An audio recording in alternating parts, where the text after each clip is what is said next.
Recorded live in Balcatta, Western Australia, the hoon capital of the world. This is Talkin' Power.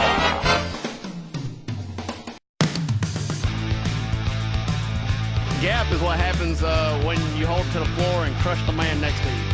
There's space in between your back lumbar and your front lumbar. We, in the South, we refer to it as the gap band. Well, I think, Formula One is for grown-ups.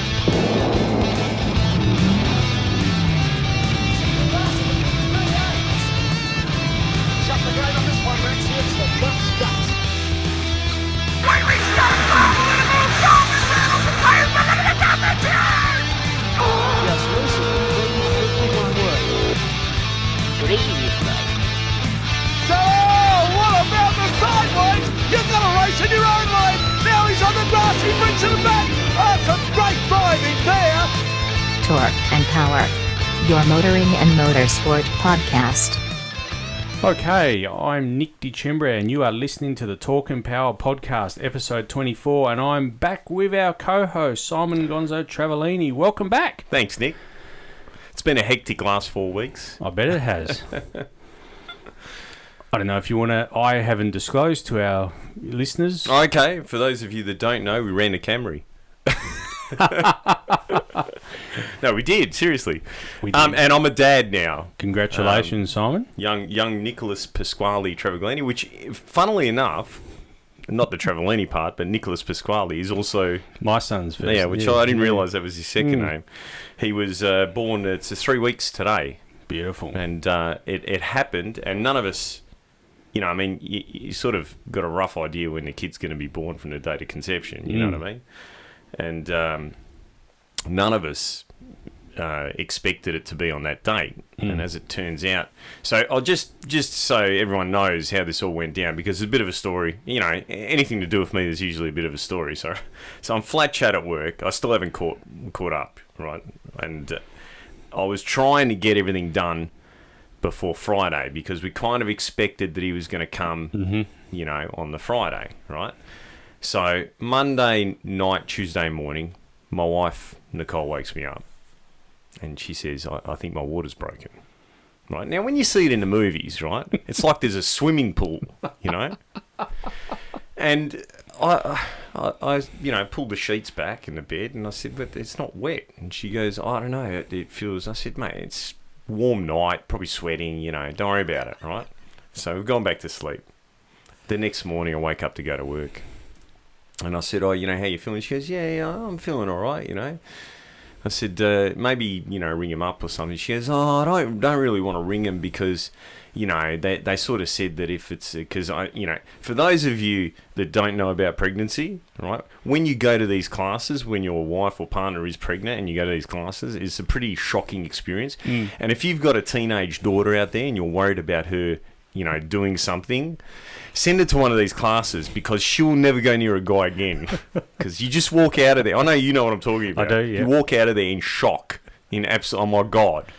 And you can see the women's faces going, what did I sign up for? But anyway, nonetheless, so they told us that if it's the plug coming out, they don't want to know about it. It just sounds gross, but that's how they put it to us, right? Because apparently it's called a plug. Anyway, so we just assumed that that's what it was. She goes, but, I'll probably ring him up and we'll see how we go. So I've gone to work, flat chat. A couple of text messages came through from her and, I feel bad, but I was that busy trying to organise parts and so on. I didn't get a chance to check the messages, right? Then the phone rings. Hey, babe, how you going? Yeah, good. What's up? Oh, just down here at the hospital. Oh, okay. Is everything all right? Yeah. Just thought I'd get that thing checked out. How I thought my water broke. Oh, yeah? Oh, what did they say? Yeah, I'm in labour. So my wife is very much like me. She managed to pack the car, right, and drive herself while having contractions to the hospital, casually get out, see the doctor, and our doctor happened to be in the ward, and he said, it's on. So if you're going to ring him up and tell him to get down here. So she then goes, can you get a lift down here? I said, why is that? Oh, because I drove down here and I've parked my car in a 3-hour spot and I really need you to move it.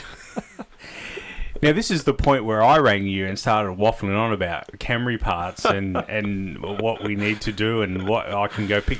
And then mid-conversation, I said, what are you up to anyway? And you said, I'm just waiting for Brendan to take me down to the hospital. Nicole's in labour. And I felt so bad. I'm mid-conversation regarding Camry parts. Anyway, so Brendan gets to our house, picks me up, races me down, and it was the 30th of January, and I'm thinking, my late father's birthday, was that on the 30th or the 31st, and I start feeling a little bit, I guess a bit emotional. I'm not really sure how to describe it. It was just a bit of a strange sensation, like I've missed something, you know what I mean? Like when you're putting something together, like an engine, and you forget to put the crankshaft in or something. Yeah. Anyway, not that I've ever done that. It's a pretty hard bit to miss. Mind you, I've seen some display motors at some places that... Anyway, another story. So I've sent I tried to call my brother. I called one brother and he was like, oh, great, no worries. Tried to call the other brother and he didn't answer. So I sent him a text message just to let him know. And I asked him, is it Dad's birthday today? And he messages me back, yeah, it's the 30th, right? Now, he was actually, the reason he didn't answer was he was at the cemetery putting some flowers on Dad's grave, right? Yeah. And the penny didn't drop for him that my son was about to be born on my late father's 95th birthday. Yep. So, yeah, it was all a bit of a shock. And, it happened, and he's a healthy, big, 9 pounds 53 centimetre boy. And, we've started to get a tune-up. And I was talking to another father today who's recently, his kid's about 3 months old, and he was surprised how analytical my wife and I are, like... and I said to him, mate, it's just like tuning an engine. You've got to work out how much formula you give him, work out how many mils, how many hours, So we're starting to get a tune up, so he's settling into his sleep pattern. But I tell you what, now on, any new parents that talk to me about those first 2 weeks, I have got all the respect in the world for parents out there because, you don't know what you're doing. You think you're going to break it. There's no instructions. No. And I'll tell you what, you ask 10 different midwives, you're going to get 10 different answers. No, I can vouch for that. Yeah. So, it's we haven't done anything on Facebook or anything because both of us have just been so flat chat. Nicole does a bookwork at Allfast, so we've got the Western Nationals just around the corner. We've got a heap of new guys that are going to be trying the licence and race at the Western Nationals. A heap of customers from over east coming over. So, it's a pretty hectic time of the year. Yeah. And, like I said, I still haven't caught up on the work that I had planned on getting done before Friday 3 weeks ago. But, so it's been... and hence why I wasn't at the last podcast. So Nicole's kicked me out of the house tonight and said, go. So, well, talking of the last podcast, I must thank Luke Newhoff for filling in. He brought a level of professionalism to the podcast. Yeah, that we've never seen before. He was really good. So it was great to have him on. So many thanks to Luke for that a couple of weeks ago. It was great. It was great to have him in and get his insight into what he's been up to over the last few years. Yes. Very busy boy. He was, and he was particularly busy Saturday night down at the Motorplex for the Nitro Night at the Motorplex, which by all I wasn't able to go as we were pretty busy, but it appeared to be a good night. Well, good crowd there. The Top Fuel match race, Mark Sheehan got I raised my eyebrows over that. A 67, 467. It's not too bad. Look, I thought it was stout. Yeah, I thought it was stout. And there's a Monday get together at Speed Talk. Yep. And I went down there to drop some parts off, and Camry parts actually. Oh yeah, of course. Yeah. No, it was. You know, I thought it was a pretty tough run, but I guess everyone, because of the internet now, you're so used to seeing such ridiculous numbers out of, you know, other classes and so on in the world that, yeah, I don't know. I thought it was killer anyway. Well, we should remind everyone that the world record for quarter mile in a top fuel dragster is 4:44. So he's not far off it. He's 2/10, just over 2/10 off. I believe the humidity got up to 90%. So, you know, and the track conditions I don't think were ideal. I mean, I always gauge what the door slammers are running. If they run super fast, then, you know, now Zap did rattle off. In qualifying, he went a 77. In eliminations, he went 90. The other one that caught my eye was Ryan Moresby was strung together a couple of 90s during the evening as well, which I thought was quite good for Ryan. Yeah, I believe that Alan Puglia is heavily involved in that team. Yeah, and they've just been chipping away. Also, Kelvin Lyle. Yep. Smashed out some numbers. Yeah, 94. You know, look, it was good to see Catalano back. Pino laid down some low sixes, and I think that you know, you'd have to say that the sport in WA is you know, very healthy. Yeah. For me, you know, the top fuels and the door slammers, you know, you expect performances because they're professional teams.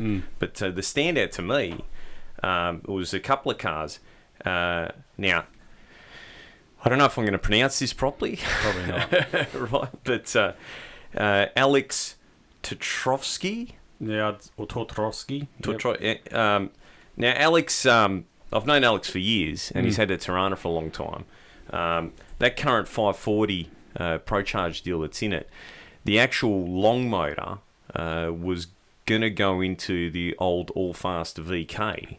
Right? One of my customers bought the VK and had that motor, and then he had a change of plans. I think he was building like an events car out of it. Okay. Had a Walkinshaw body kit and so on going on it, because it's a VL now, the front end's changed on it. So Alex bought that motor, fitted a Pro Charger. You know, drags with the Monaro? Yep. I believe that he screwed it all together. And Blown Motorsports, I think George, yep. Sabarovich. Yeah, tunes it. Now, I haven't actually seen the car. I've been told that it's a blow-through setup on it. So 8.1, that's, you know, stout that's stout. Car, yeah. That's stout numbers for you know, basically standard suspension Tirana. And there was a couple of other ones. Phil Purser was pretty impressive as well. But I think the other standout was Jeff Johnson. Phil went a 8. I've lost my notes here. He went an 8.5. Yeah, 8.53. He was pretty consistent with an 8.5s. That's but Jeff with that. I mean, you know, let's look in comparison. And I'm not taking anything away from anyone. I'm just. I don't know what's in Jeff's car now, but it used to have a short deck, like a 302 Windsor-based engine, like 363 cubes, somewhere around there, right? But this is really a David and Goliath type thing, okay? I think Alex's deal is tough as nails. No ifs, no buts, right? But that's a 540 cube big block in a Tirana. Jeff's 363 cube Windsor in a Falcon. Yeah. You know, like... That's stout, man. 8.1. Credit where credit's due. Yep. But you know what this Radial, and I've got to thank Jeff, Wayne, Eddie, Phil, all the guys that have been running the Radial class from the beginning of the season, because although it does cop a lot of criticism, you know, because there's a lot of disparity between the performances of the cars, and there's no real sort of rule structure that makes for any parity. You know, what it has done is it's gotten guys like Eddie out. It's gotten now Ferroni, you know, back in the scene. So it's stirred a bit of shit with the older guys and dragged them back down to the track, and that's a good thing, because with those people, they've got cult followings. There's no ifs or buts about it. Yeah, and that's going to help boost the crowd numbers. So it's going to be interesting to see what happens as we taper off towards the end of the season, because I think that we're going to see a lot more people going to the track. Yeah. Like it was when we used to race, when we were down there mainly for the streetcar stuff. Yeah, Sunday afternoons, and that was all the way in Ravenswood as well. Yeah, so I think that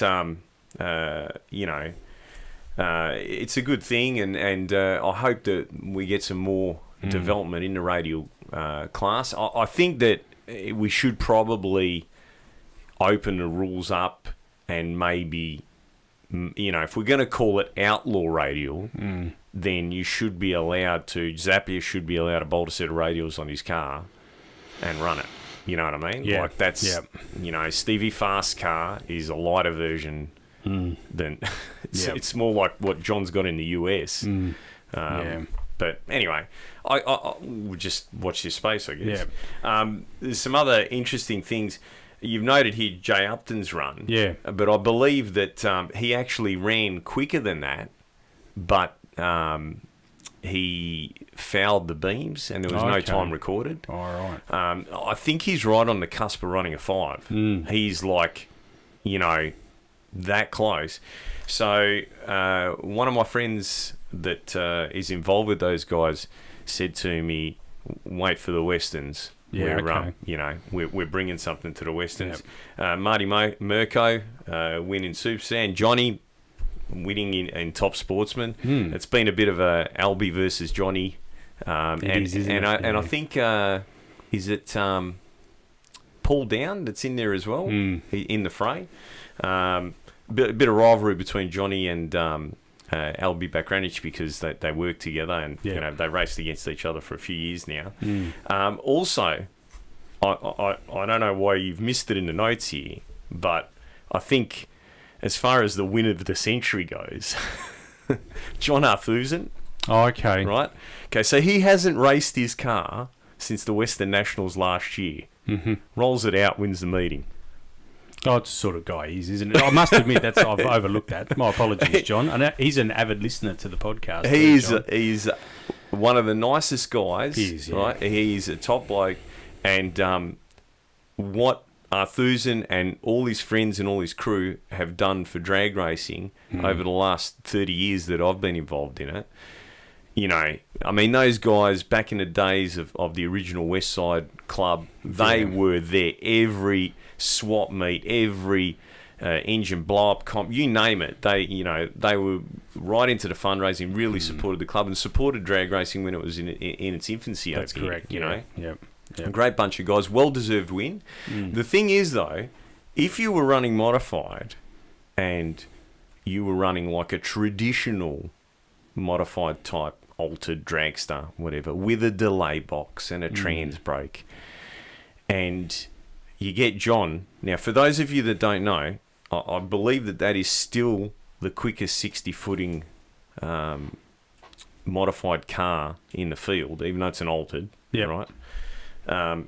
That car runs a C6 transmission, and he races it off the foot brake. Oh, really? Yeah, I think it's a hand brake, but there's no trans brake on that car. No button. There's no trans brake. I know, it's like, I think it's gone like 1-1 to 60. So, yeah, you would sort of be, if you had all the racer aids, as they refer to them, you would kind of be thinking about selling your car. But don't, because we need everyone down there. Well done, John. Well done. I'm sorry I overlooked that. The other honourable mention we've got to make note of is Matt Galotto. He ran a 9-1 in his new combo. He's out and about, Matt. It's really good to see. That is pretty quick. It's ridiculous. Absolutely ridiculous. While we're on drag racing locally, I just want to give you an Andhra update. Effective from February the 15th, which was last week, VP Racing Fuel PSX Plus will be added to the Andhra homologated fuels list. This addition allows the use of PSX Plus to all Andhra sanctioned events. Additionally, Sunoco will be continuing with Andhra homologation of their Supreme, Maximal, EXO2 and SR18 racing fuels. So these 4 fuels will no longer be removed on the 21st of February. and can continue being used at all Andhra sanctioned events. Till when? Further notice. Till further notice. So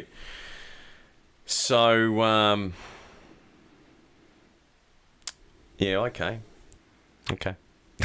That's the official word from Andhra. Anyway, let's talk about Lights Out. Let's talk about my favourite event of the year. Now, are you going to repost the Gap? I am. Both of them. So for those of you that don't follow the drag radial scene in the US, Stevie Fast, our man Stevie Fast, there's been a lot of banter between him and Keith Haney, and there was some side bets going on, I believe.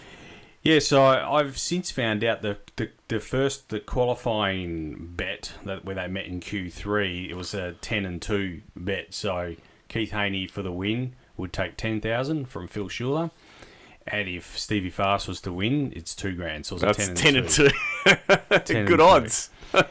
So let's just, in podcasting they call setting at the table, let's just set the table with, there was a bit of to-ing and fro-ing between the two races. I'm not going to get into all of it, but this is just picking up about a week before Lights Out. Let's just have a listen here.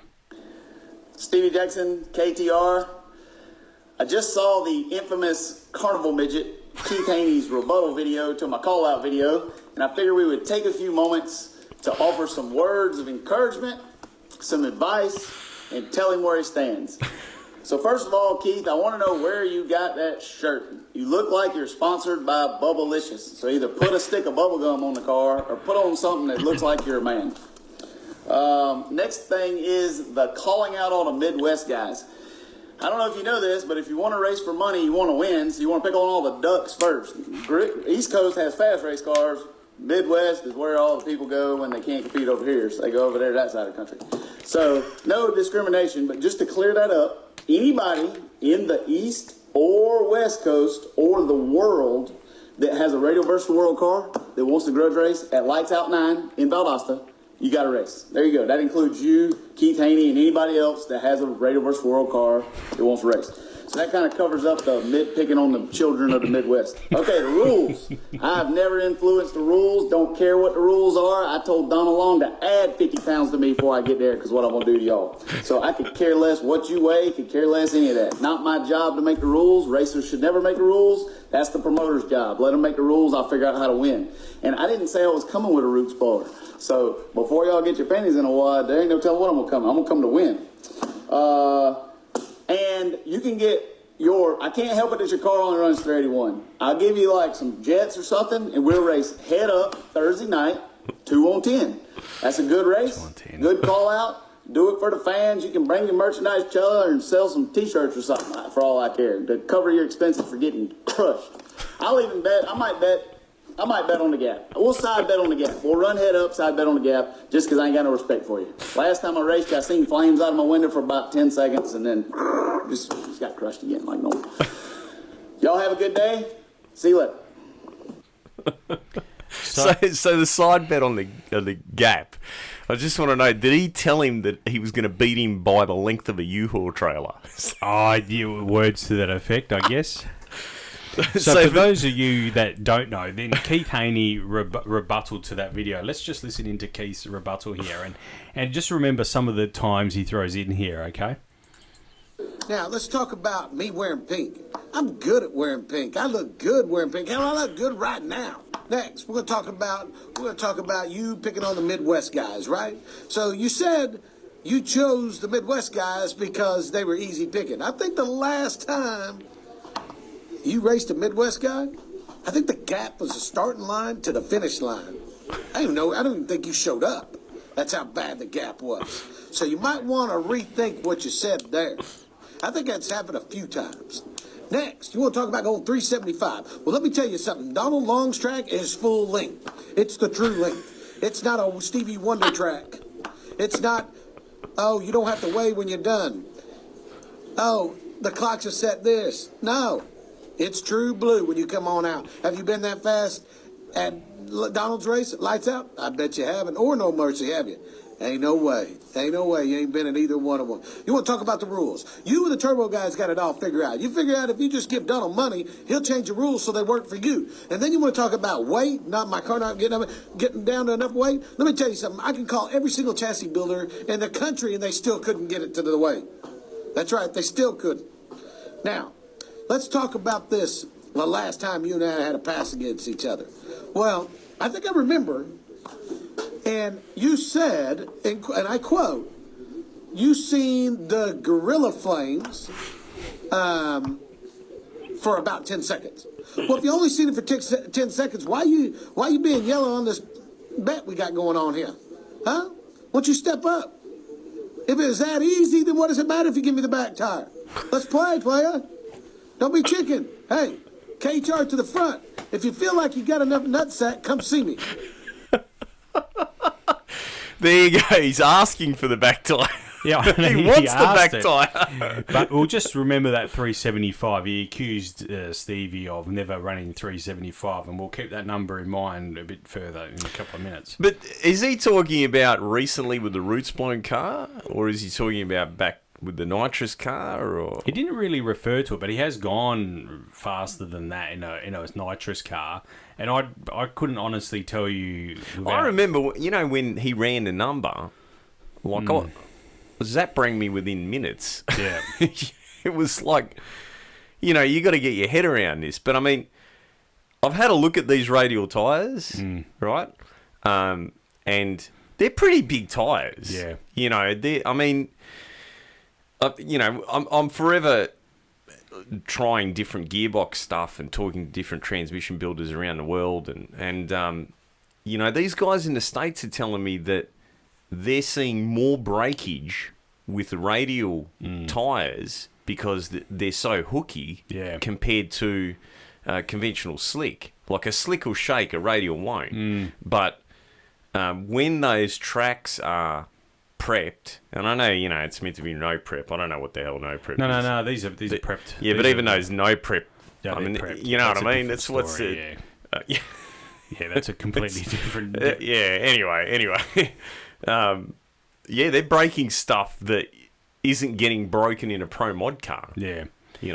Well, just to touch on that, the carnage that in round one, in not just Radial versus the World, but in X275 and No Time as well, was phenomenal. We had cars not quite going over, but coming down too hard, breaking steering, going into the other lane, sending cars into the wall. The carnage was terrible. Yeah, because what you're doing is you get it up on the back. See, when we run a slick, we're trying to turn the tyre a little bit because we don't want it to shake, right? Yep. So we hit the tyre. Usually the suspension's set up in squat. The car will come down, hit the wheelie bar, unload the tyre will spin, and that's the reason why they shake at the top of first gear, because the tyre and the track are catching up to the speed, and you get that as everything sort of grips up. It does that, paddle or quiver or shake, depending on how you've got your clutch and timing curve and whatever. These Radial cars, they're stuck. Yeah. They're glued, right? They get up on the back bumper and, they're doing, the big boys, they're doing 200 mile an hour now. Yeah, 200, at the 8th. So you're on the back bumper, the thing's going to blow over. We saw Stevie Fast do it with the original Shadow. Yeah. Yeah. There was a couple of ones. I saw 212 on turbo cars. Yeah, a couple of turbo cars. Yeah. Andrew Lepper's Corvette went 212. They take longer to get there. Yeah.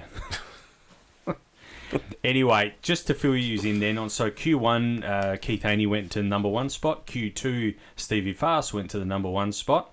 So they met up in Q3. That was the match race was in Q3. Q3, yeah. And then Stevie put the gap on him. But this is the U.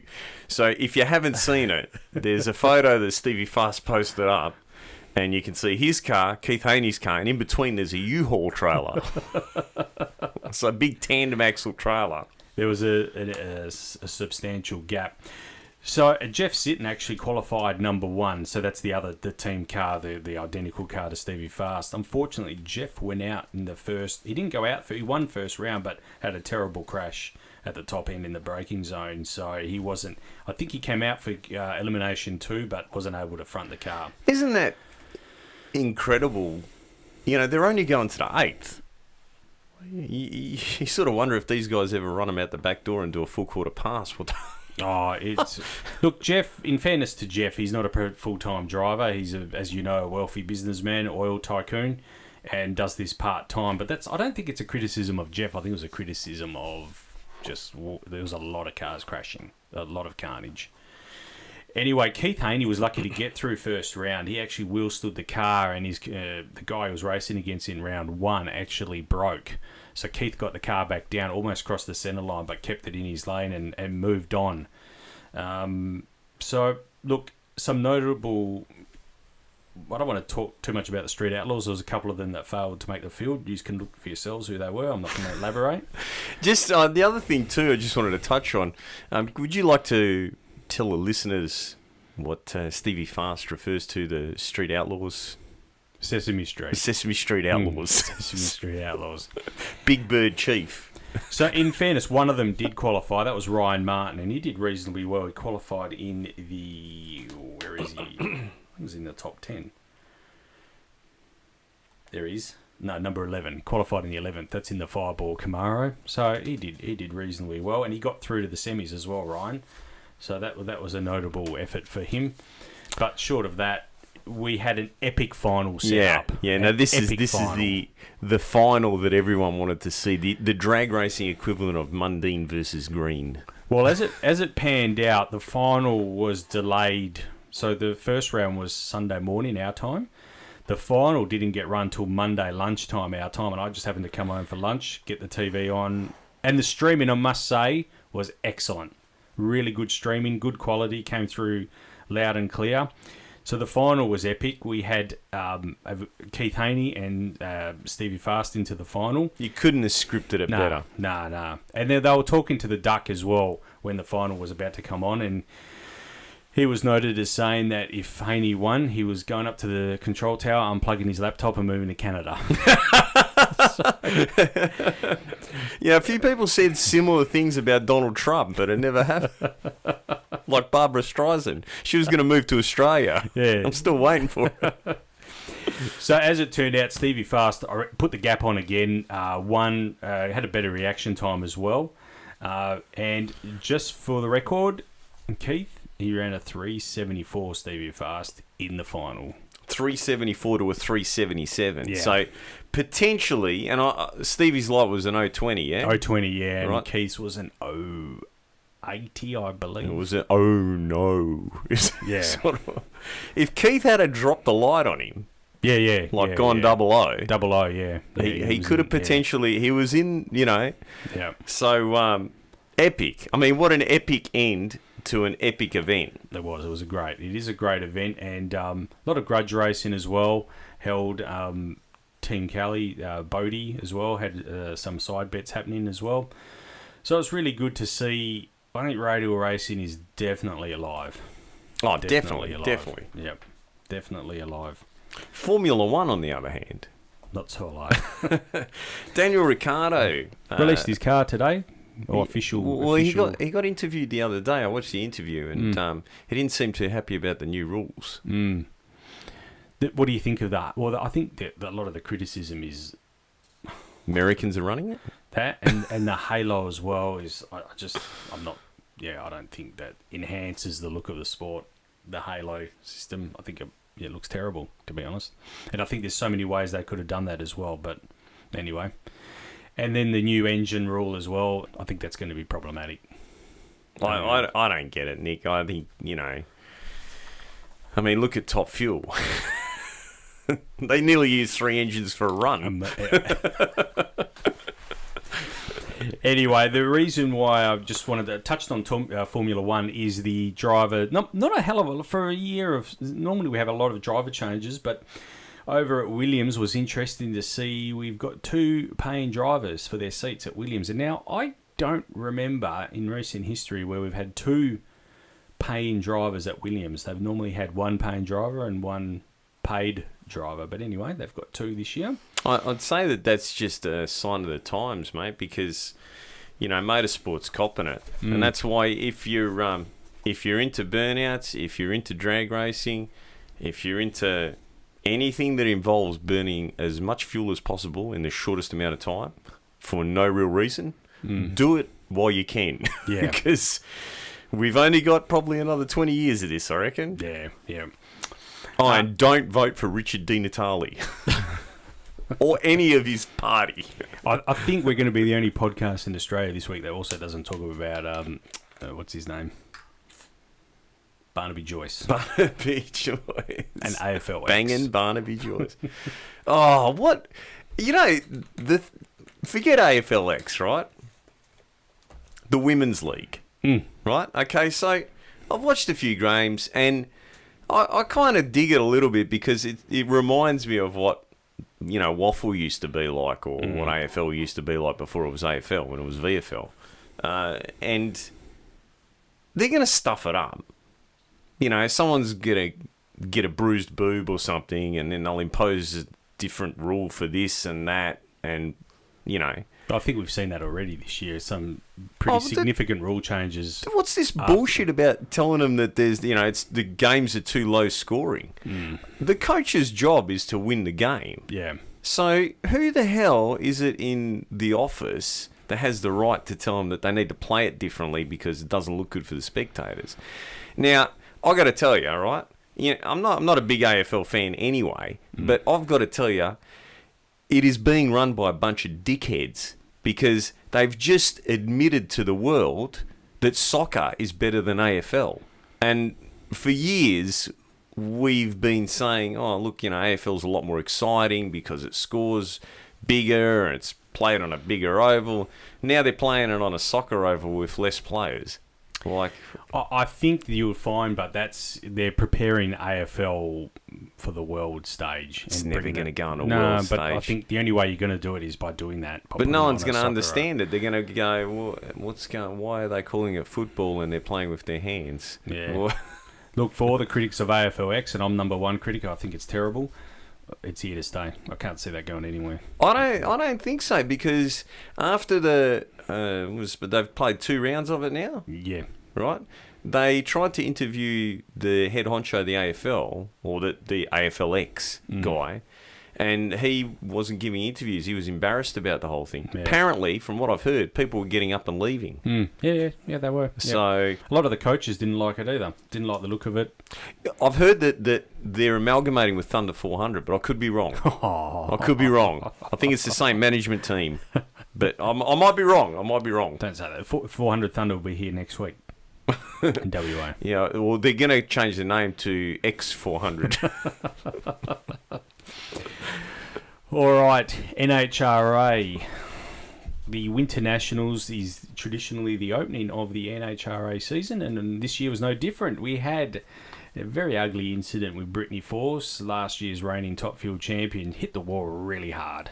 It was quite ugly. That car's gone. They're actually going to have to build a new car. So she's going to be using last year's car for the next few rounds. That is if she gets the all clear. I know she spent a few days in hospital recovering from that one as a big leak. They normally have a couple of cars in the trailer, so they want to keep that car, the spare car, in the trailer as a spare car. So they're bringing out last year's car. I don't know why, but that is the. You know, before we get into this, one of my customers came past today and he was saying that his friends in the US that are heavily involved in the NHRA, they reckon the NHRA is really nervous because if the time comes when Schumacher, Force and Coletta decide to not go racing anymore, they don't think they'll have a sport. I would tend to agree with that. I mean, you look at those 3 names and they make up the bulk of Top Fuel and Funny Car. So I would agree with that statement, actually. A bit like the power situation in Adelaide, isn't it? Yeah. Anyway. Moving along. So that's what we need. We need Elon Musk to get involved in drag racing. Oh, Elon Musk, eh? So he's put up their roadster up in space. Is that legit, or is that on? Do you reckon that really happened, or how many billions of dollars? And how's the name of the rocket? What did he? I didn't know what he called it. I can't remember. I think it's called a big effing rocket or something. Okay, yeah. It's got some ridiculous name. The biggest rocket that's ever been built. Yeah. how many billions of dollars did he spend to put a Tesla into orbit? Apparently it's going to Mars. I heard it's on its way to Mars. But, well, I mean, he's copped a lot of criticism in the last 12 months. This is not even on the notes, but we'll just quickly touch on it because I know it's been fairly topical in the automotive scene. He's been criticised the last few months for essentially crowdfunding the Roadster, the build of the Roadster. So he's taken orders, taken money, deposits, whatever you want to call it, to fund the build of the Roadster. Tesla on paper is broke. Like we're saying, insolvent, forget about it. That's just the way it is. Which is hard to believe when you consider how expensive those cars are. Once you develop the technology, once you've got the programming for the motor controllers, the rest of it's just assembly. Yeah. You know what I mean? I I think that there's two different types of pioneers, right? Now, regardless of what happens with Tesla, SpaceX, he sold eBay for $4 billion, right? So he's not short of a quid. No. And all these projects that he's got going on, he's got people investing in them. So he's probably not even using his own money. No, he's not. No. Right? So there are two different types of pioneers. There's the pioneer that discovers the new island or whatever, and he gets eaten by the cannibals. Okay, and then there's the pioneer that lands the flag, and everyone talks about like the Captain Cooks and so on and so forth. So he's one or the other, and it's yet to be seen which one. But either, he's not going to get eaten by cannibals because he's that rich that, The thing that amazes me is that he can walk around in public. Like, Bill Gates was the same. You would think that someone would go, let's kidnap this guy. Yeah. You know what I mean? But I don't have an issue with him taking money from... If people are willing to invest or put deposits on cars that haven't been built yet, who are we to say that you can't do that? Yeah, that's the way of the future. That's exactly right. People want stuff now before it's even invented. Yeah. It's not like our parents would save up and then once they had enough money, they'd buy a car or a couch or whatever. Now you just put it on finance, put it on your card. Yeah. It's just the way it is. So anyway, the results. Good to see a win from Doug Coletta. Doug Coletta, got in the winning circle. Also, Matt Hagan over Robert Height. That was a really, really tight race, that one. Close race. Very, very close race. Two.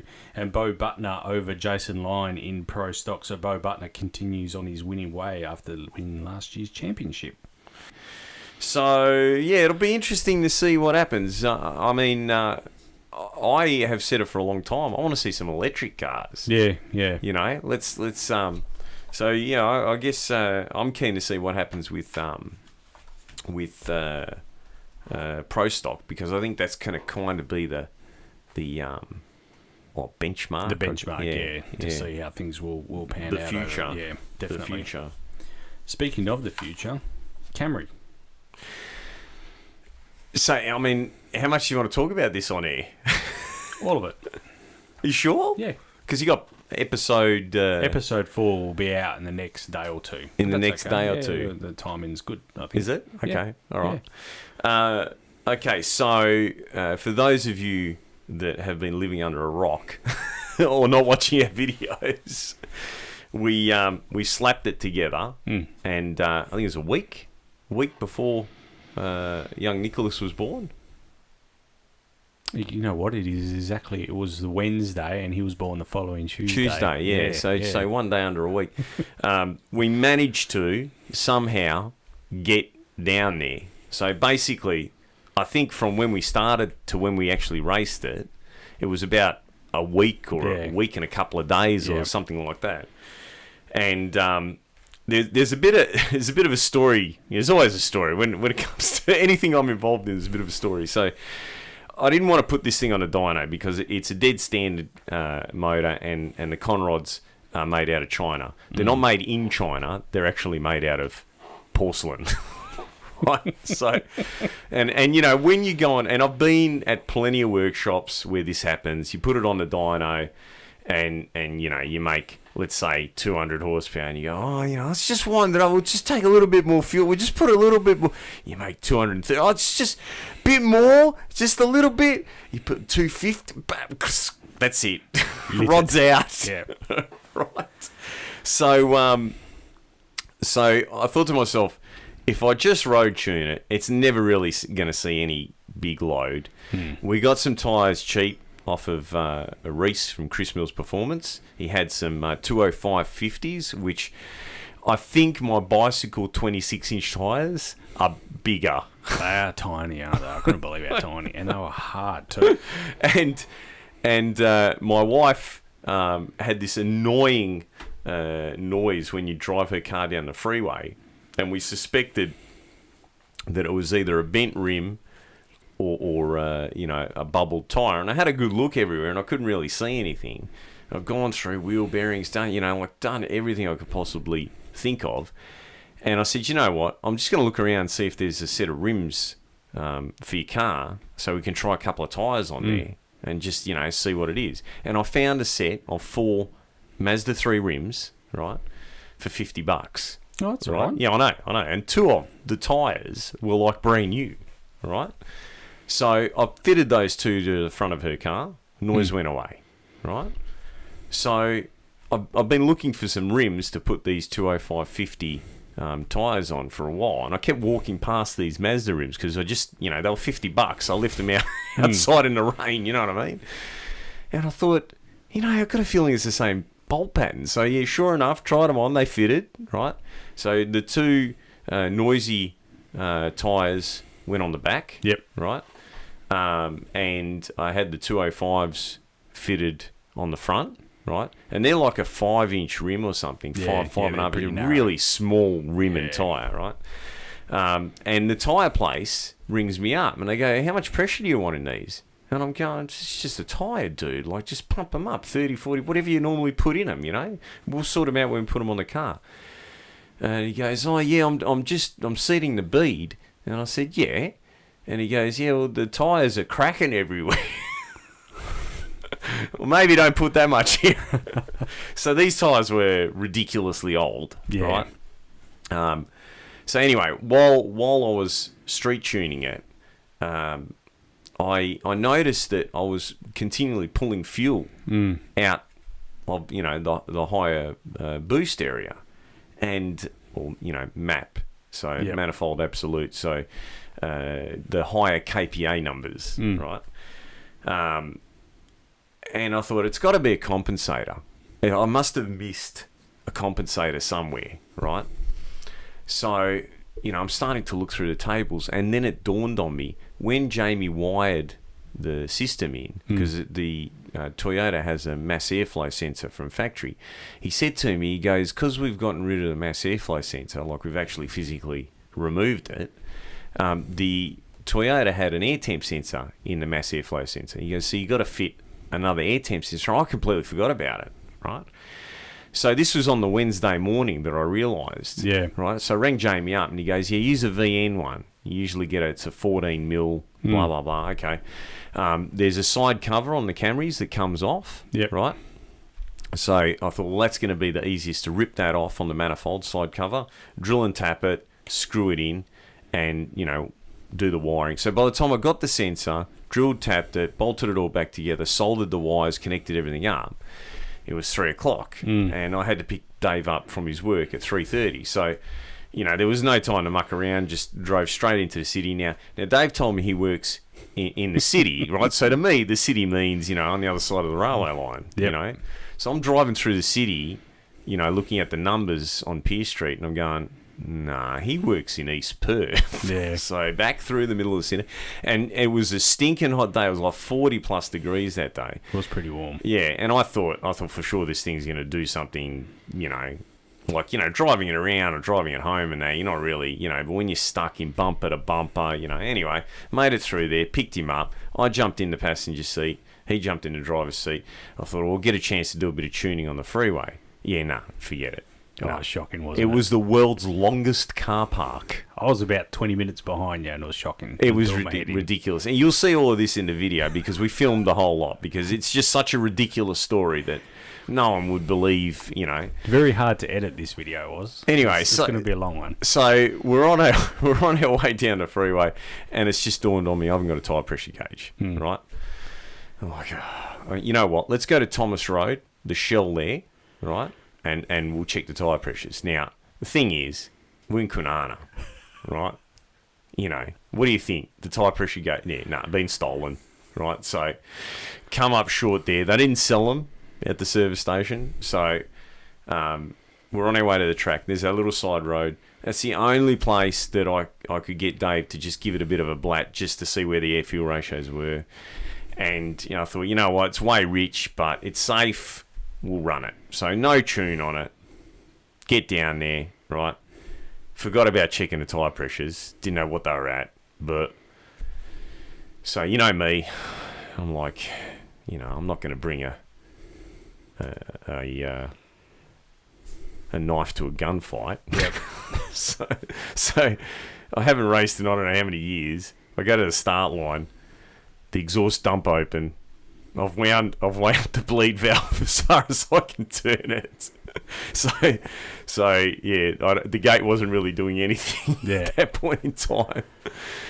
I've tried to do this massive burnout, at which point it's open wheeled, and unfortunately you were on the wrong side when you were filming that because the left hand front smoked up like a fuel car. I've stored it up hard on the brake, let it go, and the left hand front has smoked for the full length of the track. So much so that on the return road they stopped me and said, "Can you not do that again? Can you just back out?" I think his words were, "Can you back out of that next time?" Anyway, so it was a very humbling moment because after doing all this work, we managed to get this Camry to run slower than they do from factory. So the next lap, I sort of thought, I've got to go a bit softer on the start line here. This is a bit ridiculous. So left the exhaust shut. So we're shooting through the 2-inch boost shooter. 7 pounds, which is the gate, right? 7 pounds in the gate, and just clean idle. And just squeezed the throttle. And it still sort of carried on a little bit because those tyres, I would have been better off leaving the original tyres. I couldn't believe how hard they were. Even they didn't rubber up at all, even after that burnout and that big tyre spinning. The thing is, the original tyres on the car that we bought the car with, if you drive over gravel, because we've, done dumb stuff in it, right? It just picks the gravel up and flicks it everywhere, right? The drag radials, even after a burnout, it didn't pick gravel up. Nah, they were not good at all. I've never seen it like that. It just didn't rubber up for the whole meet. Anyway, so rolled into the throttle, right? 13.3. 107, I think it was, somewhere around there. And I thought, we got this. Like, if we can do that, 7 pounds boost, we got this. So drove around, bit excited, had a quick look at the data log, took a little bit of fuel out because it was going like 9.4 in the air-fuel ratios through the top of the track. So took a little bit of fuel out and got it ready for the next lap. And I thought, I'll wind a bit in the bleed valve. We'll give it some boost. And, we're going to smash a 12 easy. Brought it up on the RPM a little bit. Eased into it once again. And it felt fast. It felt quicker than the 13.3. But to my disappointment, when we got back, it was a 13.7. But the mile an hour was up a bit, like 109 or something. It was a 13.74 at 108. Oh, 108. Yep. There you go, 108. But the first one was 107, yeah? No, that was 108 as well. The 13.3 was 108 as well. Oh, was it? What was the mile an hour exactly on the second one? Because I'm sure that we went faster. 107.4? Oh, no. No, it actually... No, 108.45, 108.19. Okay, so it's not much, but... the big difference was in the 60. Yeah. It went, so it obviously turned the tyres again. Anyway, so by this stage of the night, I was feeling as though this whole Camry episode had been a complete waste of time. It was almost 2/10 at the 60. It was 2/10 in the 60, yeah. Anyway, so I was running out of battery power in the laptop, right? So it was going to be this last run. It's either going to work or it's not. Okay, Yeah. So our goal, although we want to beat Scott, right? You got to understand this was a plan B deal. Yeah. Like we got a stock engine, stock trans, just threw the turbo on it, and headed down the track on a 205. The original build, we intended to run a 235/60, which is a pretty big tyre. Yeah. I think they've run close to 6s in the US on that tyre. Built motor, rods, pistons, cams, valve springs, etc. So I pulled a little bit more fuel out of it. I opened the exhaust this time, right? Wound a little bit in the bleed valve. Still no burnout. Brought it up clean idle. Rolled into it. Turned the tyres a little bit. Like gave it a little bit of a pedal. And squeezed it in. Held first gear manually, right? Shifted it to second. Then put it into drive and let it auto shift into third. Down the track. Felt better. It was a lot noisier with the exhaust dump on, but it felt like it hooked up, and you could hear that noise when the tyre is holding onto the track. Yeah, that sticky kind of noise. Now I was racing, and this is my favourite part about this deal. I was racing it was a 7 Series. I think so. Yeah, M7 or some big dollar BMW, big dollar BMW. And I didn't cut a very good light, but I don't know what that guy was waiting for. I reckon he must have been texting his mate or something. I'm about to take off, right? Because I hole-shotted him by about a half a track. You did, yeah. Right? Anyway, so it was all going well. Went through the finish line.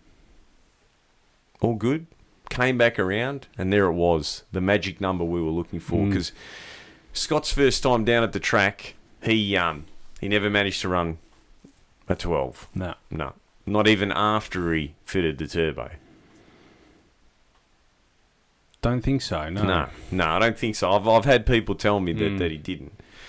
So, the Beamer that I smoked by about 10 car lengths ran a 12.74, right?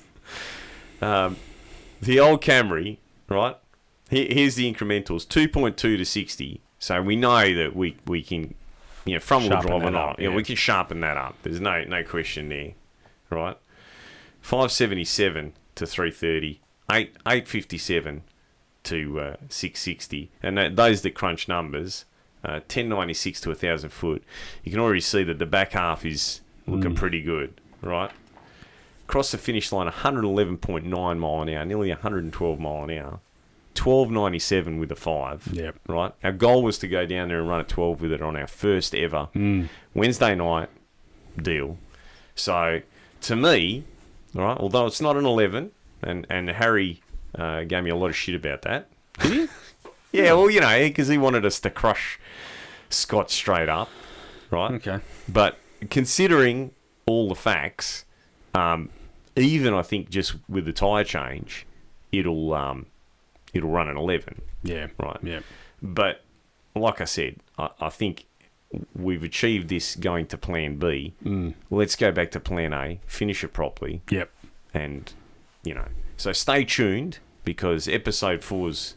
that'll be any day now. Yeah, and it's not going to be the last episode. No, there's no doubt about that. Yep. So, yeah. We have been copping a bit of flack over the Camry. We have been. We've been the source of some memes, and we've been. Basically, it's been insinuated that No Fair is just a gimmick car, and my favourite comment that I've heard. Now, this is the thing. This is because the Perth scene is quite small, right? And although people don't like to say that they're associated with this person or whatever, right? At the end of the day, there's a lot of people there that have got all-fast torque converters in their cars, but their tuners think they've got someone else's torque converter. Right? So it eventually comes back to me. Yeah. I mean, generally anyone in drag racing that wants to know what's going on, they'll call me. So anyway, my favourite comment is, let's see them do a real car. right? And I quote, okay? I think, to be fair, no fair was always a gimmick car. I know. It was a joke. It was the fact that we've managed to finish it was pretty amazing, considering the circumstances. Pregnant wife. Yeah. Both got day jobs. And just getting stuffed around a fair bit with bits and pieces. Yeah.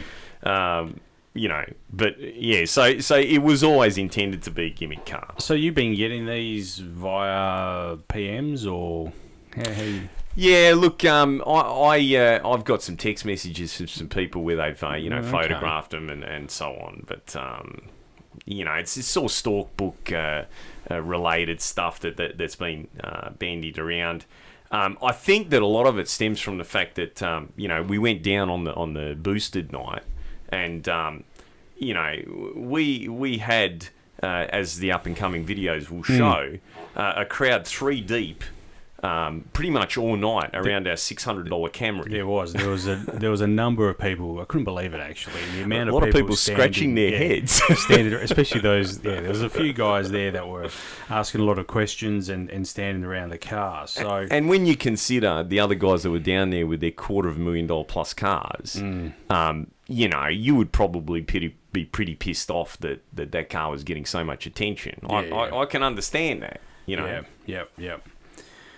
Look, at the end of the day, it was a V6 multicam engine. The thing that a lot of people don't realise is that you weren't able to go out to Chris Mills or, and buy parts for this car. The LSD, you had to make yourself. Yeah, and it doesn't work. Yeah, I know, but I think it sort of works the theory that you've got there will work. I just think... Well, everything on that car is... look, let's start from the beginning, okay? Let's do a back-to-back comparison, right? So, it's a V6 Camry, right? It's a multi-cam deal, multi-valve deal, okay? You can't buy cams for it, right? If you want to do cams, you've either got to get billets made or you've got to get those reground, right?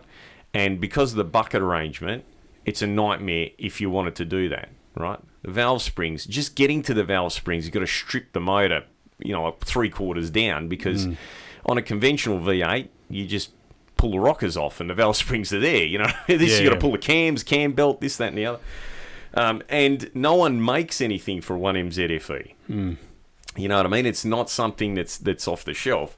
And even if you could get the engine side of it right, you're restricted in your transmission. Yeah. But what we did with that car is that we got right out of our comfort zone. Okay, so we didn't build a conventional front-engined, gearbox in the middle, live axle, whether it be 4-link leaf spring type car. It's front-wheel drive, trying to get a front-wheel drive to hook up. And I will put the call out there that anyone that's run quicker than us on a 205/50 drag radial tyre in a front-wheel drive car, let us know. Yeah, definitely. I don't care if the tyres were brand new and you soaked them in tyre softener for 6 months, right? I want to know because I'm still pretty stoked that we managed to... they're not a light car. No. Wikipedia actually... You can go and check this fact.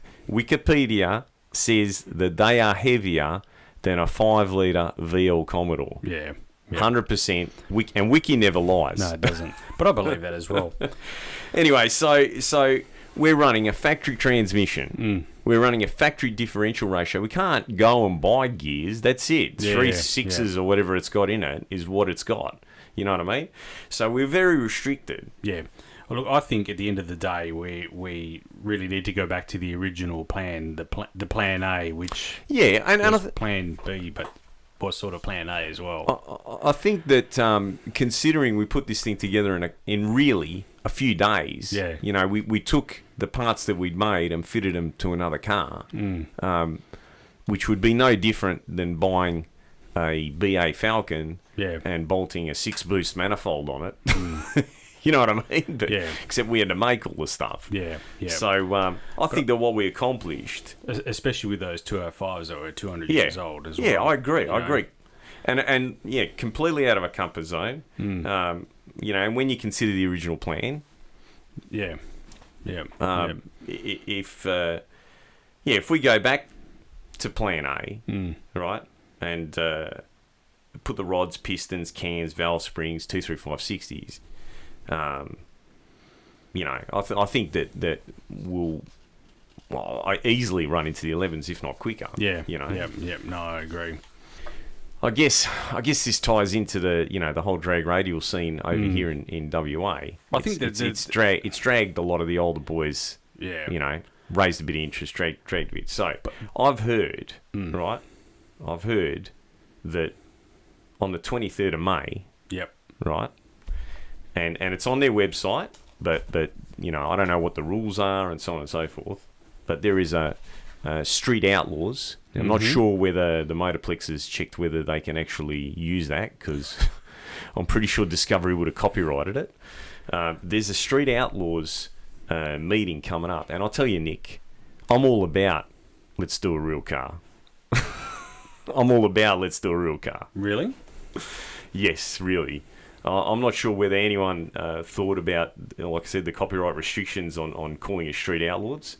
But that's not our problem. No, that's not our problem. That's definitely not our problem. So let me have a quick look here then. So you're saying this is on the Wednesday night. 23rd of May. Let me have a look here.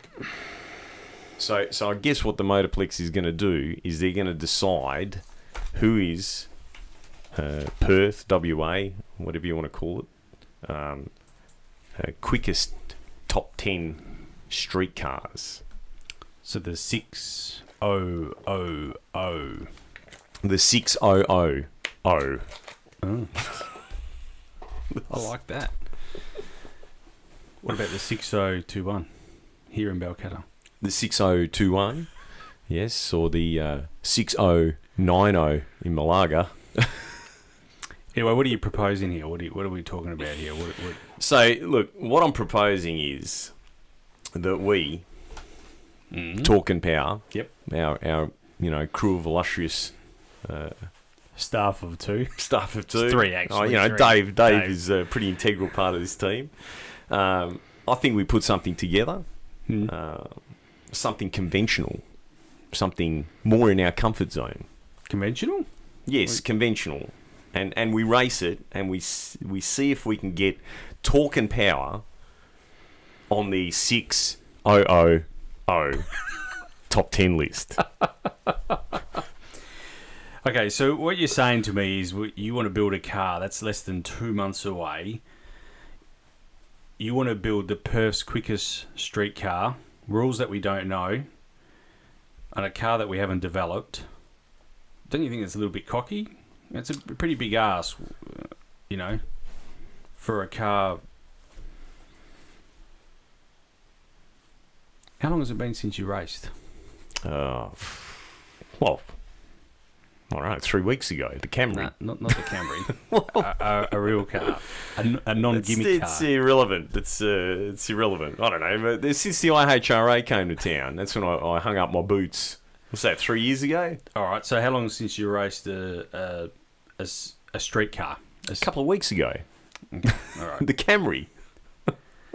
No, I think the last time I ran the XY would have been 2010. So what's that? 8 years ago.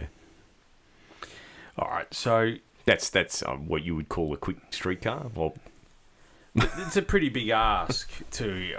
I'm just thinking out loud here. We're building a car. This sounds like the Camry all over again. It doesn't it? And we went down if you listen to those down episodes, the rabbit hole we go. We're about to step down the rabbit hole. So how are we going to do this in 2 months?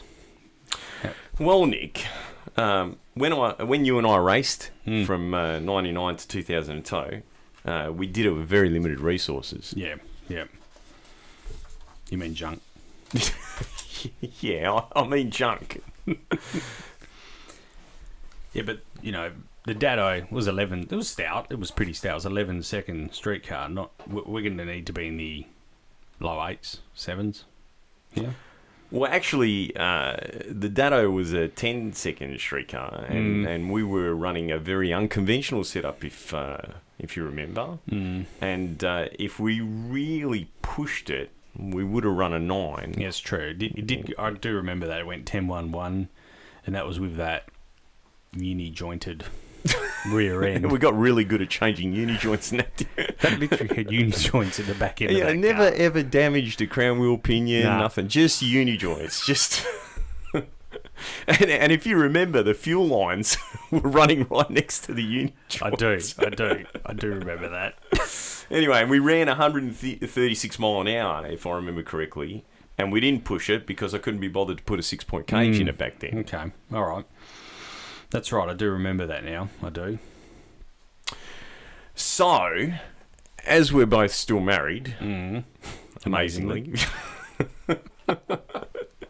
and as I have a newborn, and we're still both broke. Last time I checked, we didn't get any new sponsors this week, did we? No, but if there's anyone listening out there, you want to promote your business, and we are always looking for new sponsors. We're on iTunes, SoundCloud, Podbean, we're everywhere. Wherever you buy a good podcast. That's it. Free. Anyway. So what I'm proposing is that we go down to Allfast and go through all the junk that I've got lying around and see if we can piece together a competitive car without spending any money. So let me get this right. You want to build a WA. The 600. Love that 600. All right, so the 600 Street Outlaws top 10 contender without spending any money. Just using the junk you got lying around at Allfast. Yep, is that what you're saying? You got the drift there. I want to take it one step further, Nick. Go on. Go on.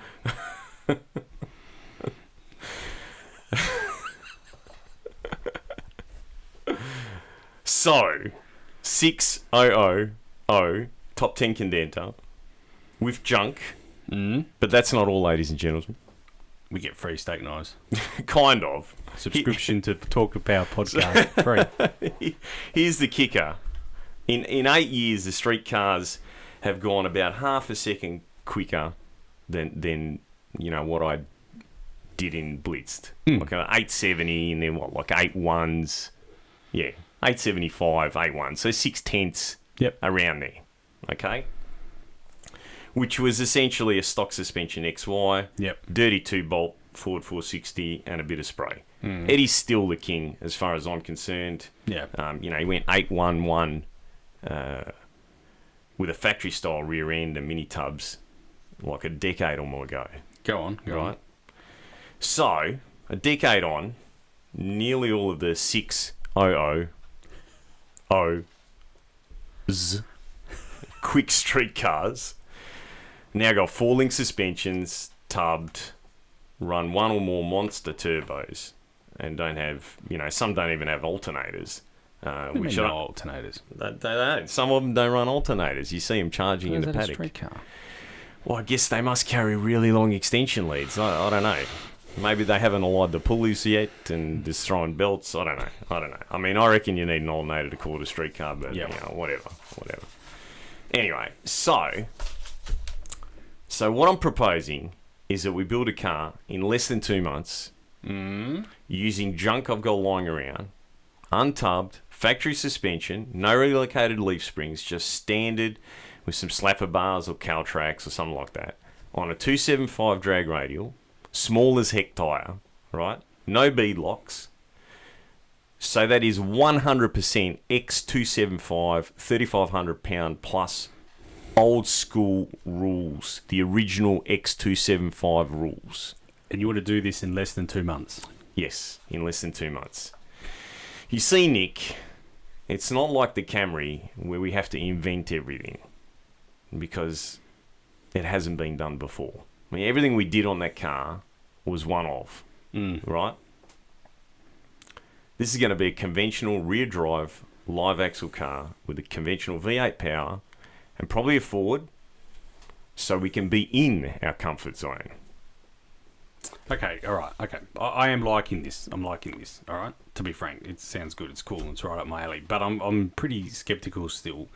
So when you first said Street Outlaws, I started thinking, we'll get the door slammer out, dust that off. But you went on to say, untubbed, look, standard suspension. That car, there's no...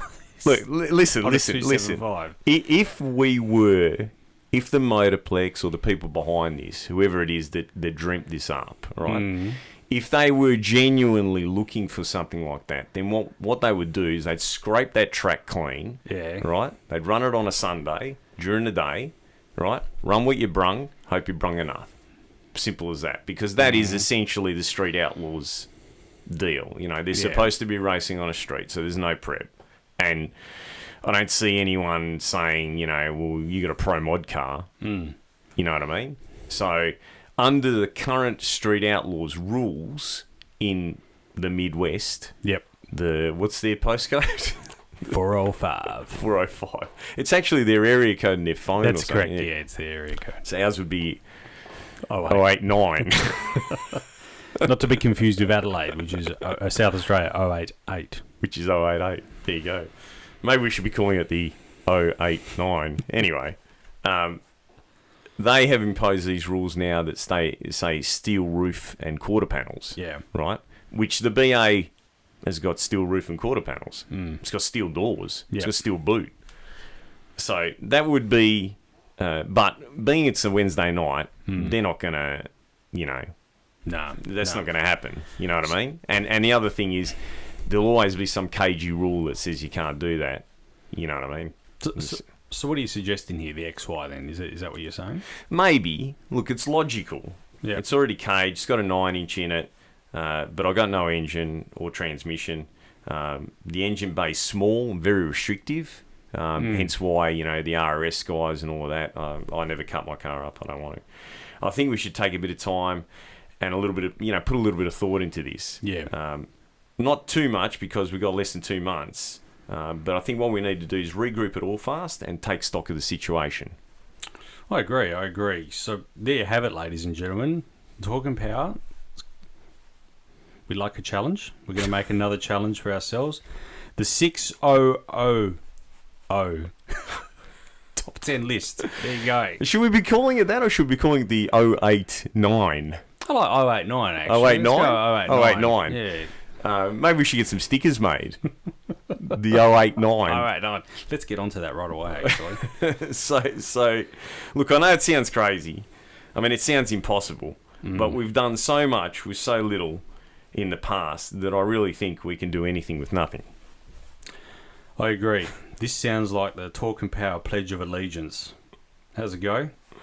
We, the willing, led by the unknowing, that'd be me. Yes, have been doing so much with so little for so long that we can now do anything with nothing.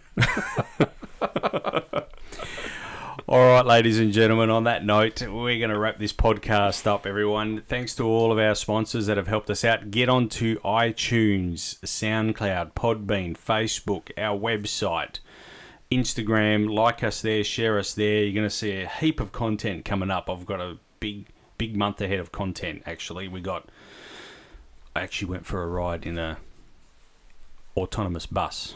Oh, yeah? Which was pretty cool. Were you allowed to film on it? Yeah. Did you need to get a press release for that? No. You sure? No, so that's coming out as well. Look, out of all the videos that are going to be coming out, that's going to be one that I'm definitely not going to watch. Yeah, no, you know what?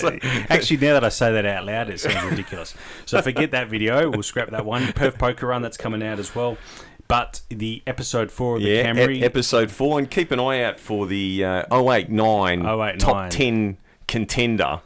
We'll have to talk about this after the podcast. But there you go, folks. All right, Simon, congratulations on the birth of Nicholas. Congratulations to you and Nicole. All the best. And we will see you soon. Thanks, Nick. See you on the street. See ya.